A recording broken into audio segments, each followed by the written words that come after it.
Vous avez peut-être entendu parler de l'histoire de Conrad Reed, un Américain qui a vécu au XVIIIe, XIXe siècle. Ou peut-être vous ne l'avez pas entendu, mais vous allez voir que l'histoire est vraiment extraordinaire. Donc cet Américain, il avait 12 ans, et un dimanche matin, 1799, alors que sa famille, sa mère, ses enfants sont partis à l'église le matin, lui, il est parti à la pêche. Mais c'était une pêche un peu spéciale, une pêche à l'arc, pour bien sûr tirer des poissons dans l'eau douce de la rivière.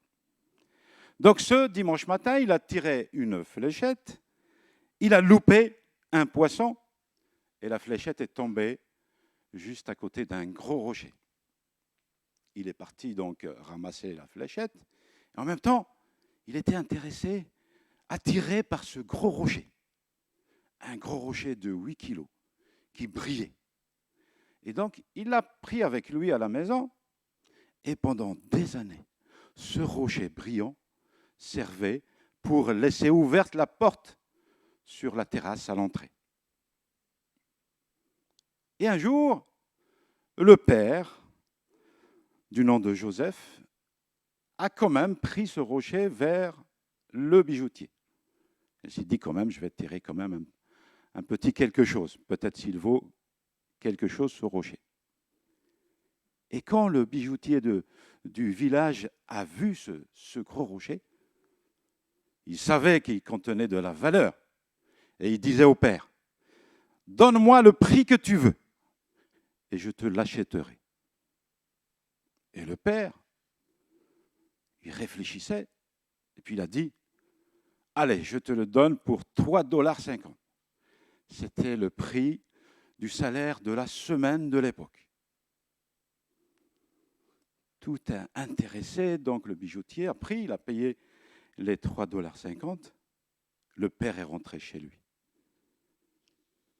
Mais en fait, ce rocher de 8 kilos était plein d'or et il avait la valeur de 450 000 $. Mais je vous rassure que le fils Conrad, il ne s'est pas laissé abattre. Il a continué à chercher dans la rivière. Il a trouvé d'autres rochers. Il a même trouvé par la suite une mine d'or, pas très loin. Et il est devenu riche, bien sûr. Mais quand nous entendons cette histoire pour la première fois, on se dit quand même que le père était pas très malin.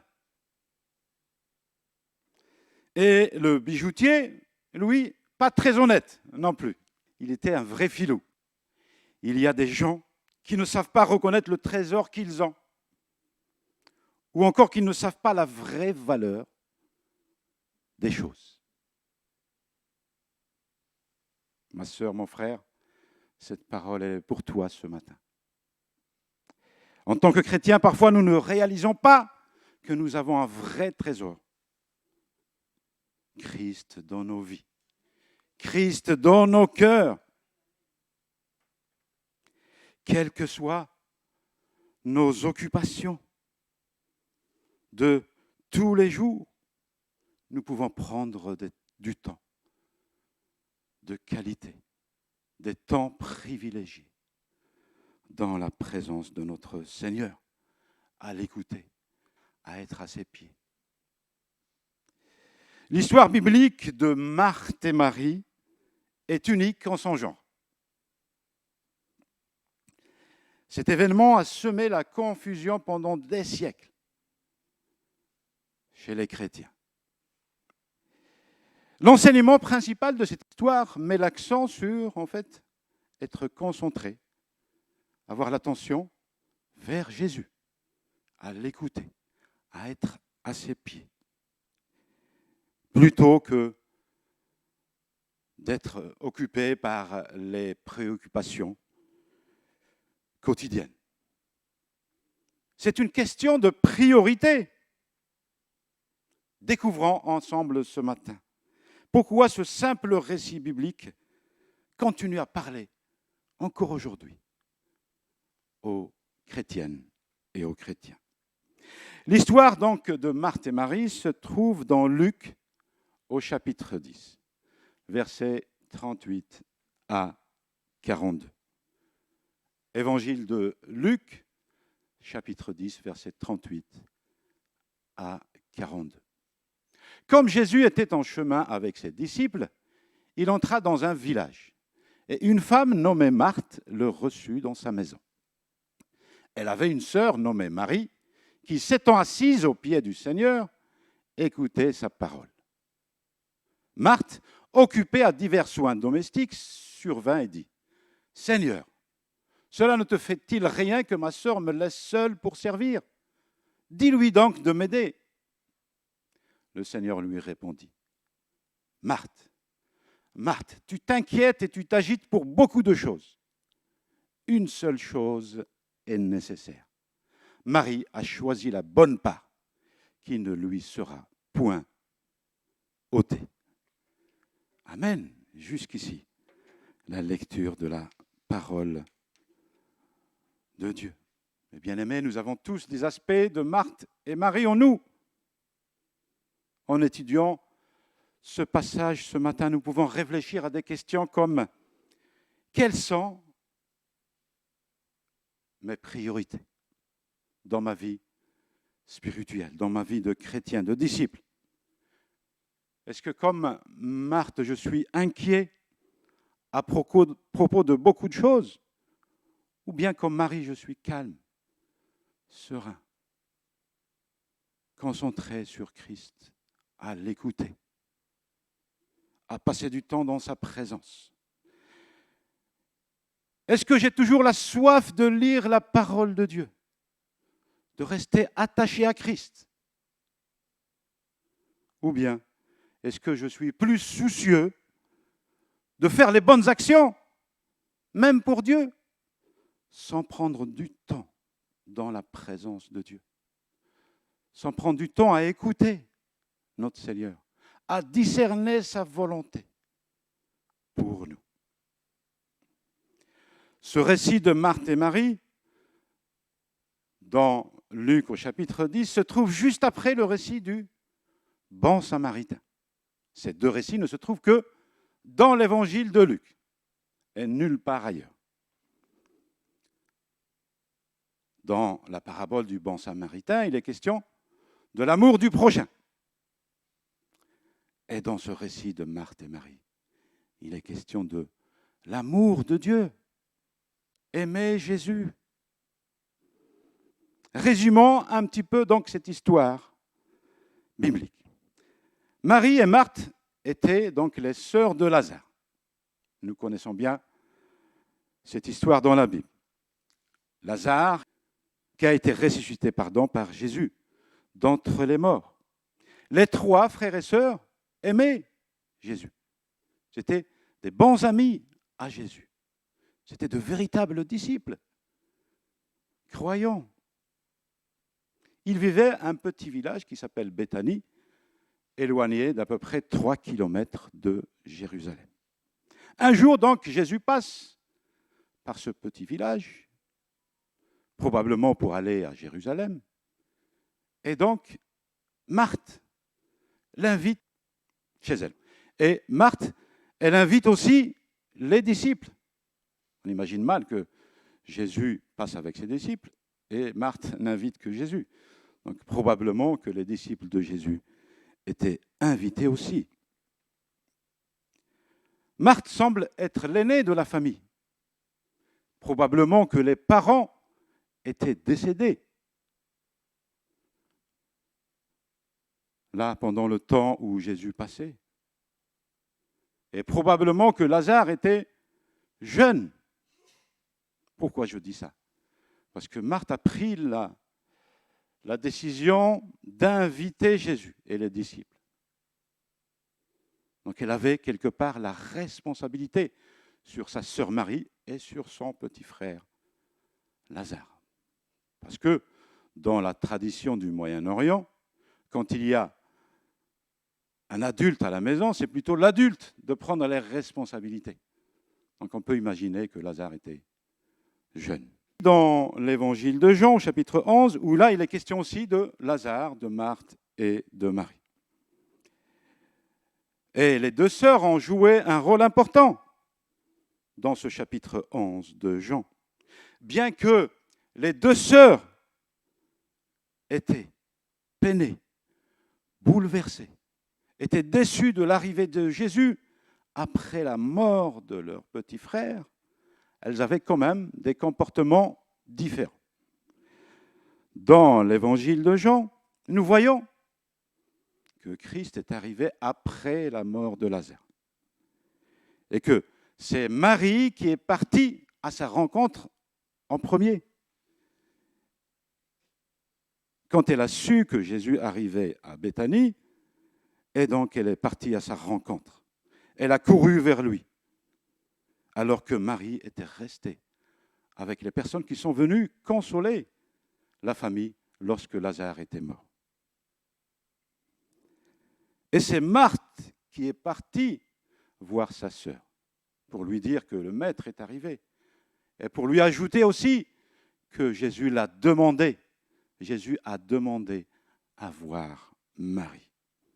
Et finalement, Marie est sortie de la maison, suivie des personnes, des gens qui étaient venus là pour consoler la famille. Ces personnes-là pensaient que Marie allait au tombeau. Donc ils suivaient Marie. Mais en fait, Marie était venue voir le Maître Jésus. Et donc les gens étaient derrière elle, ils voyaient la scène qui va arriver. Et cette scène, c'est quoi? C'est Marie qui pleure, qui tombe aux pieds de Jésus et qui pleure. Jésus qui voit Marie qui pleure, qu'est-ce qu'il fait Jésus lui aussi? Il va pleurer.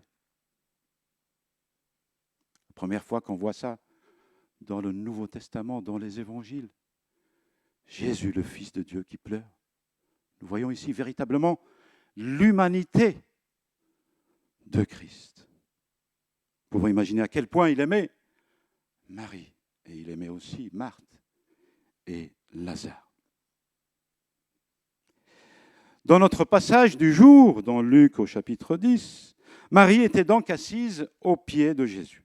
Elle écoutait attentivement ses paroles, alors que Marthe était distraite, était plutôt préoccupée par comment servir ses invités, comment asseoir ses disciples dans la grande pièce de la maison. Et elle disait à Jésus, au verset 40, « Seigneur, cela ne te fait-il rien que ma sœur me laisse seule pour servir ? Dis-lui donc de m'aider. » La plupart d'entre nous vont être d'accord avec le comportement de Marthe, n'est-ce pas? Comment être laissé seul à préparer le repas, à installer les disciples dans la grande salle, alors que la petite sœur Marie est là à la maison, elle ne fait rien? Nous aurions réagi comme Marthe, n'est-ce pas? Peut-être nous nous serions mis en colère et aurions interpellé le maître. Et c'est pour une bonne cause que Marthe était préoccupée par les préparatifs. C'est pour servir le maître et ses disciples.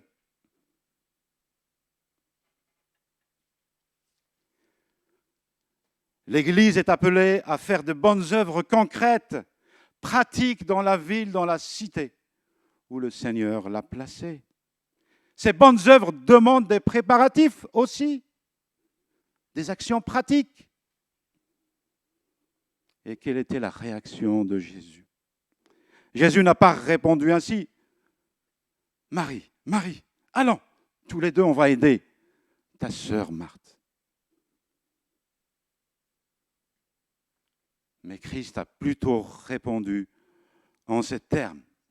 « Marthe, Marthe, tu t'inquiètes et tu t'agites pour beaucoup de choses. Une seule chose est nécessaire. Marie a choisi la bonne part, qui ne lui sera point ôtée. » Amen. Certains d'entre nous ressemblent peut-être davantage à Marie dans leur vie chrétienne, tandis que d'autres peut-être ressemblent à Marthe ou les deux comportements. Nous pouvons être enclins à laisser nos vies occupées au service et nous empêcher de passer du temps dans la présence de Dieu. Il est important de noter, cependant, que Jésus a gentiment averti Marthe d'être inquiète et agitée, et non de servir.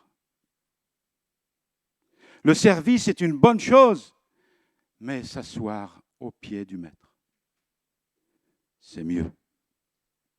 Nous devons nous souvenir à tout moment de notre marche quotidienne chrétienne, de nos bonnes actions, qu'il faut passer du temps dans la présence de notre Seigneur. C'est la priorité. C'est ça le plus important. Nous apprenons à mieux connaître Christ, à grandir dans la relation d'intimité avec lui, en le priant, en méditant sa parole, en venant à l'église. C'est la priorité principale.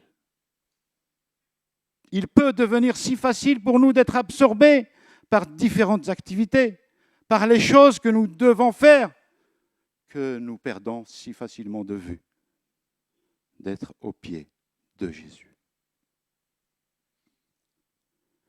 La plus grande priorité dans nos vies doit être de choisir la bonne part, comme Marie l'a fait, assis aux pieds de Jésus, continuer à être enseigné par son esprit, afin que nous puissions être fortifiés, ressourcés pour obéir à Christ, pour faire sa volonté dans nos vies. Psaume 63 va dans ce sens, versets 2 à 5. Ô Dieu, tu es mon Dieu, c'est toi que je recherche. Mon âme a soif de toi, mon corps même ne cesse de languir après toi comme une terre aride, desséchée et sans eau. C'est pourquoi dans ton sanctuaire je te contemple, considérant ta puissance et ta gloire. Car ton amour vaut bien mieux que la vie. Aussi mes lèvres chantent sans cesse tes louanges. Oui, je veux te bénir tout au long de ma vie. Je lèverai les mains pour m'adresser à toi. Amen. Les bonnes œuvres devraient découler d'une vie centrée sur Christ. Ces bonnes œuvres ne produisent pas une vie centrée sur Christ. Lorsque nous accordons à Jésus l'attention qu'il mérite, il nous donne l'amour nécessaire pour faire les bonnes œuvres, pour aimer notre prochain. C'est poussé par l'amour de Dieu que nous accomplissons les bonnes œuvres. Ce passage biblique ne devrait pas non plus être une excuse pour ne pas faire les bonnes œuvres. Il ne faut pas y aller non plus dans l'autre extrême. Jacques nous le rappelle dans son épître, au chapitre 2, versets 14 à 17. Mes frères et sœurs, à quoi servirait-il à quelqu'un de dire qu'il a la foi s'il ne le démontre pas par ses actes? Une telle foi peut-elle le sauver? Supposez qu'un frère ou une sœur manque de vêtements et n'ait pas tous les jours assez à manger. Et voilà que l'un de vous leur dit « Au revoir mes amis, portez-vous bien, restez au chaud et bon appétit » sans leur donner de quoi pourvoir aux besoins de leur corps. À quoi cela sert-il? Il en est ainsi de la foi. Si elle reste seule, sans se traduire en acte, elle est morte.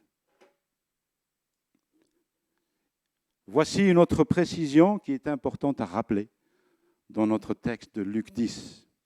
Jésus n'a pas reproché à Marthe de faire les préparatifs, de servir à la maison, de faire du bien, mais de vouloir enlever la bonne part à sa sœur. Marthe était agitée, inquiète, anxieuse, peut-être par manque de confiance. Dans son angoisse, elle voulait agir par sa propre volonté. Elle dit à Jésus, « Seigneur, dis à Marie de m'aider, avouant que nous aussi, nous agissons comme Marthe. Seigneur, accorde-moi ce service-là pour ton Église. Seigneur, touche le cœur de tel frère, de telle sœur, afin qu'il puisse venir s'agenouiller devant moi et qu'elle me demande pardon, puisque c'est elle la fautive. Seigneur, donne-moi tel don, que je puisse guérir les malades en ton nom, que je puisse dire des paroles de connaissance, de prophétie, etc. Ne devrais-je pas dire au contraire, Seigneur, accorde-moi les dons que tu désires pour moi, pour faire avancer ton royaume, ton Église. Seigneur, montre-moi quel service devrais-je accomplir dans ton Église.